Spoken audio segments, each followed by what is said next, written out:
তো চুরি অস্থির হয় অমুকে খারাপ অস্থির হয় দোষটাই হয় এক এক খারাপ মনে হয়। আরোটাই বাইজা থাকে। কি অবস্থা সবার? এতক্ষণ তো আপনারা সবাই দেখলে ডালিম লাড়ালাড়ি। এখন শুধু ডালিম দেখলে কি হবে? ডালিমের গোড়াও তো দেখতে হবে। যদি গোড়া না দেখো তাহলে কি মজা পাবা?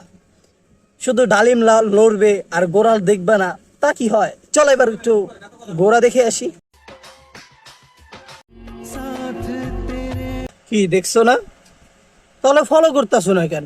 ওরে না আমারে, তাড়াতাড়ি ফলো করো, ভিডিও কন্টিনিউ করো। বস্তির ছেলেরা সবসময় অস্থির হয়। আচ্ছা ঠিক আছে, তোমার কথা অনুযায়ী ধরে নিলাম যে বস্তির ছেলে সবসময় অস্থির হয়, এতে ক্রাশ খাওয়া যাবে না। কিন্তু ভাই তুমি তোমার থুক্কো মানে তুমি তোমার ডালিমটা এভাবে লাড়া দিলা কেন?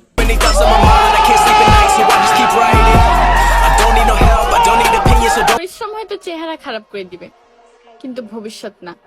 আচ্ছা আপনারা কি এটা মানে বুঝছেন? আমি মানেটা একটু বুঝাই বলি। ছেলেদের যে পানিটা যদি ওটা নাক মুখে পড়ে তাহলে এটা নষ্ট হয়ে যেতে পারে। ভবিষ্যৎ নষ্ট হবে না কেন জানেন? ভবিষ্যৎ যত যাবে ততই বড় হবে আর কি, বড় ডালিম যত দিন যাবে ততই বড় হবে। তা ভবিষ্যৎ ভালো হবে। চেহারা নষ্ট হতে পারে, ভবিষ্যতে এগুলো আরো বড় হয়ে ফুলবে। বুঝতে পারছেন তো?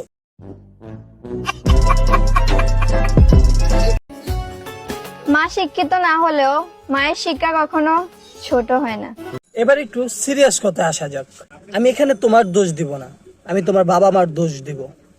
কারণ কি, এমন সন্তানকে কে ঘরে রাখে যে নিজের বুকের উপরে বেঁধে মানুষকে দেখায়, হাত দিয়ে বারবার লাড়াচাড়া দেয়? হ্যাঁ, বাবা মার শিক্ষা কখনো খারাপ বা ছোট হতে পারে না, কিন্তু তোমার বাবা মার শিক্ষা ছোট এবং খারাপ। তোমার বাবা মা, আমার মতে তোমার বাবা মা বেঁচে নাই, যদি বেঁচেও থাকে তারপরও মরে গেছে। যে বাবা মা সন্তানের এরকম কার্যকলাপ দেখে চুপচাপ থাকে, সে বেঁচে থাকা আর মরে যাওয়া সমান কথা। লজ্জা থাকলে ফিরে আসো, সরে যাও, ভালো কিছু করো।